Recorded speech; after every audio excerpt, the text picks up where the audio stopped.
Next question is from Cavalier Coach. How do I train a client with diabetes on how to work out and what, when, and how much to eat? Okay, so this might sound very specific to people with diabetes, but this is going to apply to everybody.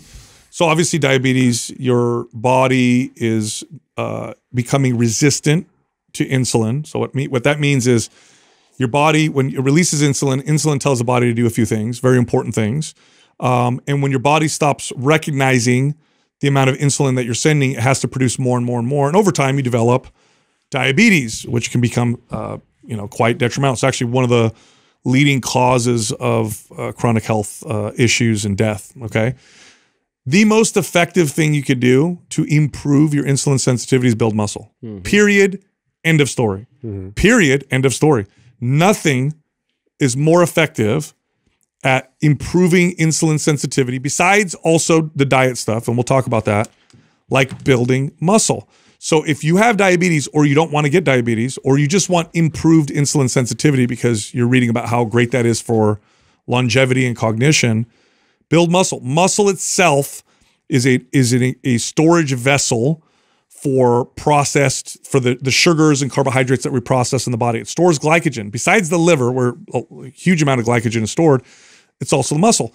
And insulin is what tells your body to store glycogen. Well, we don't have a lot of muscle. The glycogen doesn't have a lot of places to go. So insulin comes up, glycogen's got nowhere to go. Your body is exposed to lots of insulin. Nothing's happening, starts to become resistant. And the studies show this. Studies on severely obese individuals who build a little bit of muscle, don't even lose weight, have significant improvements in the markers that, that show whether or not you're doing good or bad with things like diabetes. Whereas, other forms of exercise don't do this. And even dietary strategies don't necessarily do this as effectively. The irony of the advice to this person is it's the same advice you give to a normal person that was trying to lose weight. It's like eat whole foods. I would never tell a client to not pair carbohydrates with a protein and a fat. So you want balance, right? So when they eat stuff like that, so you don't want to eat this high glycemic carbohydrate with no protein or fat. You want to make sure that you pair the carbohydrates with a protein and fat. So whole foods, balanced meals, carbs, proteins, and fats, and build muscle. That's it. Eat in a slight calorie surplus, not a massive one, not a crazy deficit, slight calorie surplus, and go build muscle. You got to pause right there because that's so important. Somebody right now is freaking out. What do you mean a calorie surplus? I thought you had to eat less to work with diabetes. Yes, in the short term, cutting your calories will improve your numbers. But what we're talking about is fueling the muscle growth that is going to give you the long-term ability to manage your glucose. That's why Adam said eat in a slight surplus. It's not a huge surplus. It's a small surplus, just enough to fuel the muscle growth.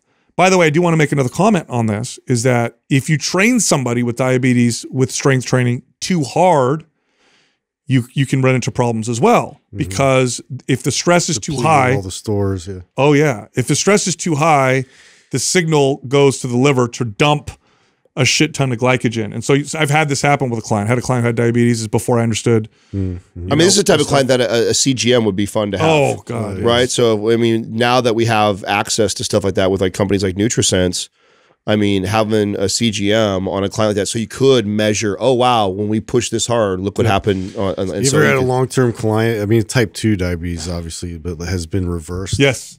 Amazing. Yes. Oh, yeah. What an amazing thing. Yeah. So you've had that?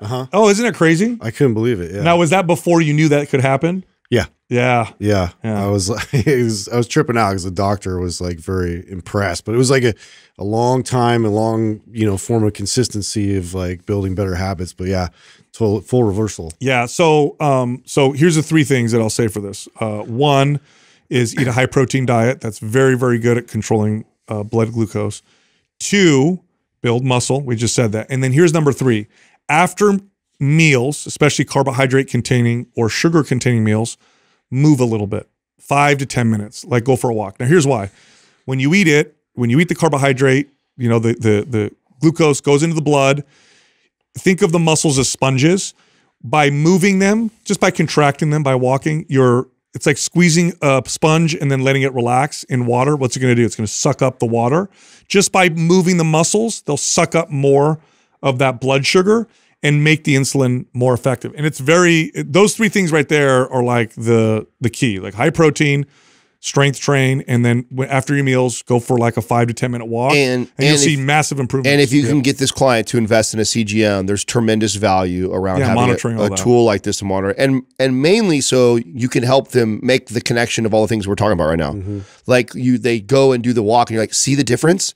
Look how much your spike leveled out. And it didn't spike as high because right after you ate, you went and did this. Such a good point. And so you can use the CGM, and then even you as a coach and a trainer, you know, you can gauge the intensity level, like, you know, so where you're like, I want to push them and I want to challenge them, but I want to do it so hard that they have this massive rebound and spike from it. So it's like you can use that to teach them about intensity, the way they train, about meal timing, about pairing. You can see when they eat a carbohydrate without pairing it with a protein, even if it's a healthy food, and they don't realize, like, oh wow, what a difference it makes when I have, you know, 6 almonds with that banana. It makes a huge difference. Like you start to notice all these little things that you can then teach them those behaviors. And so there's a lot of value.